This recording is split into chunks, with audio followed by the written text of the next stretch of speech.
teman-teman Imbang, selamat datang di vlog kedua kita. Di episode kali ini kita bakalan bahas tentang sesuatu yang lagi viral banget loh di masyarakat. Ada yang tahu nggak apa itu? Nah, betul banget, kita bakalan bahas tentang ghosting. Nah, kayaknya udah akrab banget ya dengan sebutan ghosting. Tapi kira-kira udah ngerti belum sih ghosting itu apa? Nah, biar kita ngerti, kita bahas bareng-bareng yuk di sini. Ternyata ghosting adalah sebuah tindakan menghilang atau membatalkan suatu janji tanpa adanya alasan yang pasti. Jadi kayak nggak jelas aja gitu loh teman-teman, tiba-tiba ngilang aja gitu kayak hantu. Ternyata ghosting ini juga ada jurnalnya loh. Nah, dalam jurnalnya Lifeber disebutkan bahwa banyak jurnal juga yang membahas tentang ghosting sebagai sebuah praktik penarikan relasi, di mana yang mengawali hubungan mengakhiri hubungan tersebut secara tidak langsung. Nah, yang menjadi korbannya ini atau disebut dengan non-inisiator biasanya akan terluka dan tidak memiliki keputusan saat menghadapi kejadian tersebut.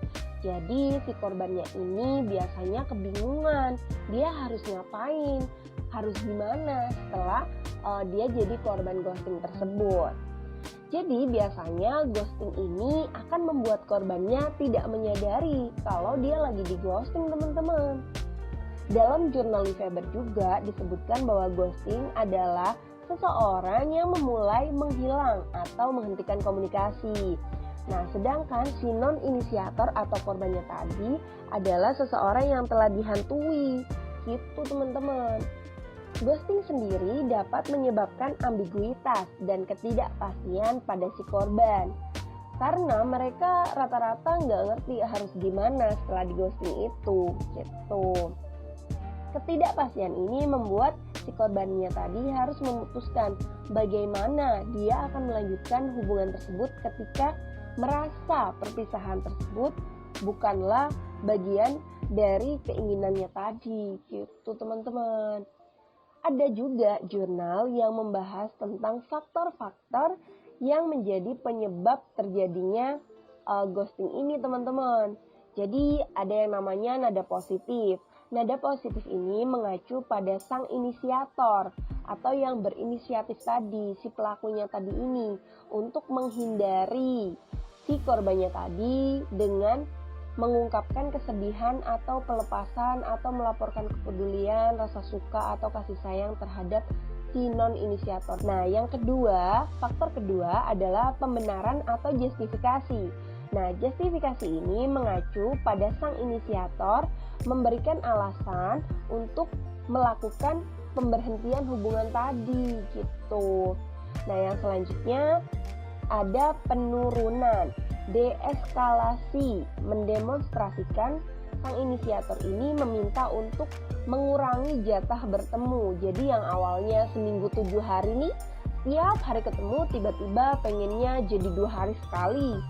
Tiba-tiba pengennya jadi seminggu sekali. Nah itu. Terus kemudian ada juga yang namanya penurunan perilaku. Nah, penurunan perilaku ini biasanya si pelakunya menghindari si target tadi, si target atau korban ghostingnya ini disertai dengan tidak adanya alasan. Jadi nggak ada alasan aja tiba-tiba, ya udah aku udah nggak mau ketemu lagi sama kamu, kita nggak usah ketemu dulu ya, gitu. Biasanya kalau yang sebelumnya itu dia ngomong gitu, tapi di posisi yang ini dia nggak akan ngomong, tapi tiba-tiba nggak datang aja gitu loh teman-teman. Nah, kemudian ada pengelolaan identitas negatif.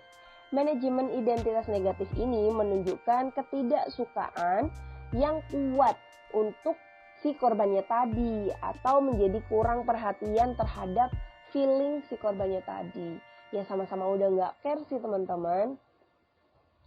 Nah, ternyata ada beberapa hal yang bisa kita lakukan kalau kita jadi korban ghosting. Oke, aku bakalan bagiin tips ini di vlog kita yang selanjutnya. Terima kasih untuk teman-teman Imbang yang sudah menyimak video ini. See you!